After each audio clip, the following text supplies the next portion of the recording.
Continúa toda la situación relacionada con el presunto fraude electoral en Ecuador. Y digo presunto por mantener las composturas, para mantener el orden dentro de los principios de la comunicación y de la información.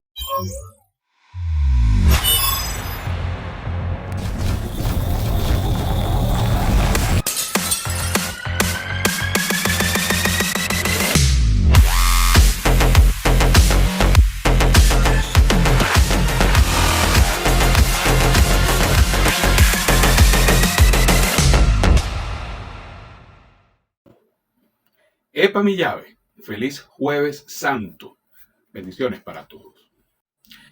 Bien particular la situación en Ecuador porque, por un lado, ya hay un vínculo directo, confeso además por parte del comando de campaña del señor Noboa con un Súmate y el monstruo Machado de Venezuela, y por el otro lado, por las características de este fraude y sus elementos en común con el caso de Venezuela y lo que intentó hacer desde la oposición este grupo de la Machado.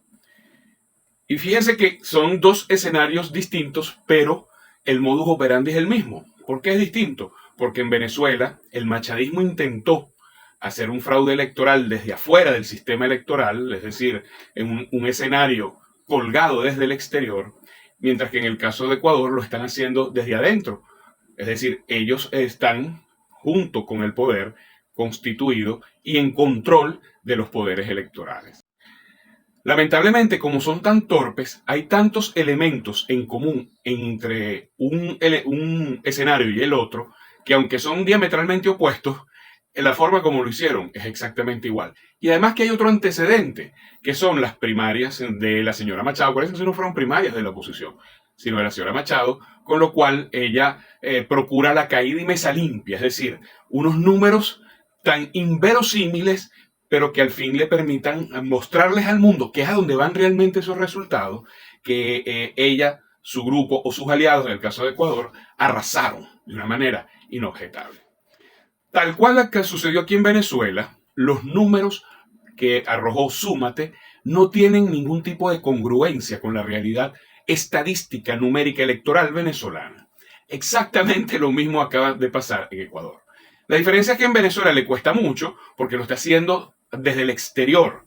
Ni siquiera reclamó el presunto fraude que ellos cantan en Venezuela porque sabían que era inútil y no era su objetivo. Ellos lo que querían era hacer o cantar un fraude electoral virtual, mediático, porque lo están haciendo desde la oposición, y presentarse junto con otros 9 candidatos a un careo, porque finalmente lo que se terminó haciendo en el TSJ fue un careo, y va a quedar en evidencia frente a todos los demás, porque el resto de los candidatos, ni el candidato oficialista ni los otros 8 candidatos de la oposición, se iban a prestar públicamente para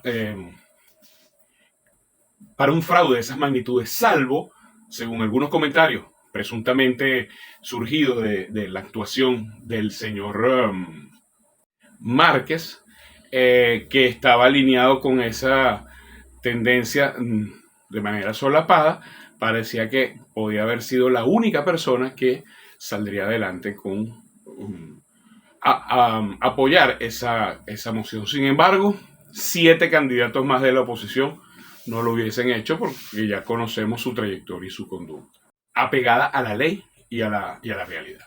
En el caso de Ecuador, lo hacen desde el poder, es decir, lanzan el fraude tradicional, el fraude convencional, porque el fraude venezolano, hay que reconocerlo, intentar un fraude electoral desde la oposición a través de los medios, las redes y el manejo de opinión es bien particular. Ahora bien, el dato curioso es que el tema ecuatoriano, más allá de lo que ya les indiqué, que es extremadamente notorio, porque de nuevo son gente torpe. La gente de Súmate, el equipo de María Machado, es sumamente torpe con los números, porque básicamente es ella la que hace los números. Tengan por seguro que ella dice, esto va de esta manera, y todos los demás le dicen, oye, eso es muy traído por el pelo, es así que se va a hacer. Y el señor Noboa pues se dejó influenciar por esa por esa señora. Y ahí están los resultados. Cuando comparas el caso venezolano y el caso ecuatoriano en estos momentos, la efervescencia del caso ecuatoriano triplica o más aún multiplica por n número de la potencia lo que sucedió en Venezuela. Y es que precisamente como viniendo del ente rector electoral de Ecuador ya es demasiado abusivo, porque del otro lado la carga de la prueba estaba del lado de un grupo que se fue corriendo a Macedonia del Norte a colgar unas actas que rápidamente quedaron en evidencia, que muchas eran chimbas y que los datos eran incongruentes. Fíjense que el recall fue nada más en medios, no hubo apoyo internacional. Resulta que aquí, en Ecuador, mejor dicho, aquí en este caso, hasta la OEA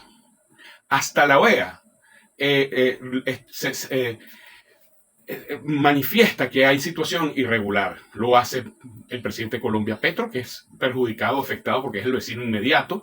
Perú no lo va a hacer porque, bueno, acuérdense que en Perú hay una dictadora. Recuérdense que ahí el presidente electo era Castillo, de izquierda, que fue tumbado al poco tiempo por conspiración de su propia vicepresidenta, Boluarte, que se pasó a otro grupo ideológico. Pero más allá del grupo ideológico es cómo vende a su aliado, o sea, imagínense el grado de traición que ella tiene, pero que finalmente se alineó con grupos, yo más que grupos de derecha, yo no los llamaría tanto grupos de derecha, porque ya hasta incluso en Estados Unidos tú no puedes hablar de derecha o de extrema derecha. Se pasó al fascismo y al norteamericanismo, que es lo que está tratando de gobernar el país, no solamente con Trump, eso viene desde la época de Biden. Bueno, esas son políticas de Estado. Entonces, la situación en Ecuador se ha vuelto una vitrina abierta de todos los fraudes que sigue cometiendo Estados Unidos, Norteamérica, en su intervención en la región, y ha sido sumamente evidente, muy pero muy notorio. Y ahí está la señora Machado involucrada. Ahí queda en evidencia, y de nuevo, este evento, y que le hayan descubierto la prensa ecuatoriana con ayuda de la inteligencia venezolana, que Súmate estaba involucrada y que había personas de Súmate allí en Ecuador, así como se descubrió que hay gente de voluntad popular en un gabinete a la sombra en El Salvador, pone en evidencia que todo lo que está sucediendo y todos los ataques contra Venezuela, todo lo que está sucediendo en Latinoamérica, los ataques contra Venezuela, tienen un trasfondo político, del cual debemos cuidarnos mucho.